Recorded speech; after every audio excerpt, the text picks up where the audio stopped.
GR number 23626 July 19, 2022. Ang kontrobersya ay nagmula sa isang reklamo na may petsang ika-12 ng Abril taong 2012 na inihain ng ina sa ngalan ng kanyang menor de edad na anak para sa 3,383,640 na kumakatawan sa lost future income ng ama ng anak at ng kanyang common law partner. Ayon sa reklamo, ang tatay ng anak ay nagtrabaho bilang isang company driver ng employer. Noong 2 ng Nobyembre taong 2011, ang driver ay inutusang magmaneho para sa ilang empleyado ng kumpanya. Habang nagmamaneho, pinahinto ng dalawang hindi pa nakikilalang salarin ang sasakyan at pinagbabaril ang driver hanggang sa mamatay. Agad na kinuha ng mga salarin ang bag ng pera sa sasakyan at tumakas. Kasunod ng pagkamatay ng driver, ang live-in partner nito, sa pamamagitan ng kanyang abogado, ay sumulat ng liham sa employer na humihingi ng 3,382,560 na danyos sa pamamagitan ng pagkawala ng kita sa hinaharap dahil sa pagkamatay ng driver habang nasa trabaho. Ang employer, sa pamamagitan ng sulat na may petsang ika-27 ng Enero taong 2012, ay tinanggihan ito at sinabing walang batayan at napaaga dahil hindi pa siya itinalaga bilang tagapag-alaga o guardian ng menor de edad na anak ng tsuper. Ang pagtanggi ng employer ay nag-udyok sa live-in partner na magsampa ng kasalukuyang claim sa ilalim ng Artikulo 1711 ng Civil Code, na malinaw na may pananagutan ang mga may-ari ng negosyo at employer na magbayad ng kabayaran para sa pagkamatay ng kanilang mga empleyado kung ang pagkamatay ay nangyari mula sa at habang ginagawa ang trabaho kahit na ito ay hindi sinasadya o ganap na dahil sa isang hindi sinasadyang dahilan. Sa oras ng kanyang kamatayan, ang driver ay 33 taong gulang. Sa sagot nito, tinanggihan ng employer ang pananagutan at nangatwira na ang reklamo ay walang dahilan o batayan. Nanindigan ito na hindi ito gumawa ng anumang kasalanan o kapabayaan, na naging dahilan ng pagkamatay ng driver. Dagdag pa rito, ang mga kaso kung saan iginawad ang indemnity para sa pagkawala ng kakayahang kumita ay may kinalaman sa isang tortfeasor o isang kriminal na ang gawa ay ang dahilan ng pagkamatay ng biktima sa ilalim ng Artikulo 2176 ng Civil Code. Ang mga ito ay walang aplikasyon sa pananagutan ng isang tagapag-empleyo sa ilalim ng Artikulo 1711, na hindi man lamang naglalaman ng paraan ng pagkalkula ng kabayaran sa kamatayan. Sinabi pa ng employer na ang pagkamatay ng driver ay nabayaran na sa ilalim ng umiiral na mga batas sa Labor Code.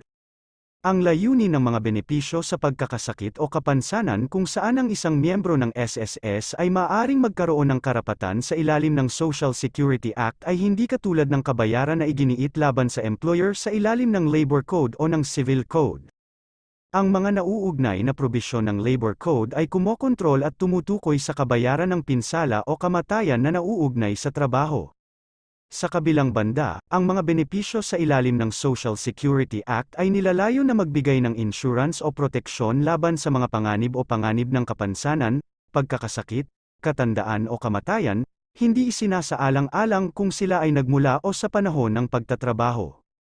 Alinsunod dito, ang pagbabayad sa miyembrong empleyado ng mga benepisyo sa Social Security ay iba pa sa pananagutan ng employer sa ilalim ng Civil Code o isang claim para sa kabayaran sa ilalim ng Labor Code.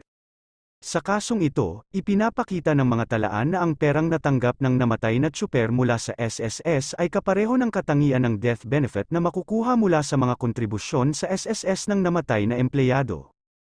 Ito ay hindi kompensasyon na na-claim sa ilalim ng Labor Code at binayaran sa pamamagitan ng State Insurance Fund. Ang voucher ay nagsasaad na ang tseke ay para sa isang gross lump sum na 36,000 at nagsasaad ng 6 na buwan ng creditable na taon ng serbisyo. Samantala, ipinakita ng employer ang printout ng SSS claim ng driver na makikita sa SSS Inquiry System. Ang uri ng claim ay tinukoy bilang SSS Death with Funeral Lump Sum. Kung gayon, ang SSS Death with Funeral Lump Sum, at ang SS Death, na tinutukoy sa mga dokumento ay tumutukoy sa lump sum death benefit at funeral benefit na ibinigay sa ilalim ng RA 8,282, ang batas na naangkop sa claim ng driver. Ang lump sum na benepisyo ay ibinibigay sa mga hindi karapat-dapat na makatanggap ng buwanang pensiyon dahil sa pagkabigo na matugunan ang kinakailangang bilang ng buwanang kontribusyon. Iba ito sa kabayaran sa ilalim ng Labor Code sa pamamagitan ng State Insurance Fund. Sa kabaligtaran, ang paggamit ng mga salitang SSS death ay tiyak na nagpapakita na ang halaga ay kumakatawan sa mga benepisyo mula sa SSS. Alinsunod dito, ang pagtanggap ng driver ng mga benepisyo mula sa SSS ay hindi humahadlang sa monetary award sa ilalim ng Civil Code. Ang driver ay may buwanang kita na 7,500, sa kawalan ng patunay ng isang mas mababang halaga. Ang mga gastos sa pamumuhay ay dapat itakda sa kalahati ng kabuoang kita o 3,750. Sa paglalapat ng formula, ang indemnity para sa pagkawala ng kakayahang kumita ay umaabot sa 1,410,000.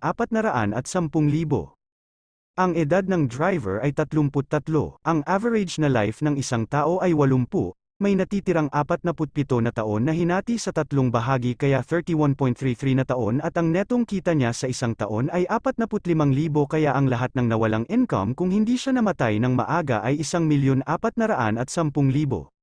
Sa pangwakas na punto, sinabi ng employer na ang anak ng tsuper ay hindi karapat-dapat sa buong halaga, kung isasaalang-alang na ang mga magulang ng driver ay buhay pa at, kasunod ng Artikulo 971 ng Civic Code, ang isang illegitimate na bata ay dapat ibahagi ang pera sa magulang ng namatay na empleyado. Ang live-in partner ng empleyado ay sinabing ang mga pinsala sa pagkawala ng kita sa hinaharap ay hindi maituturing bilang isang mana.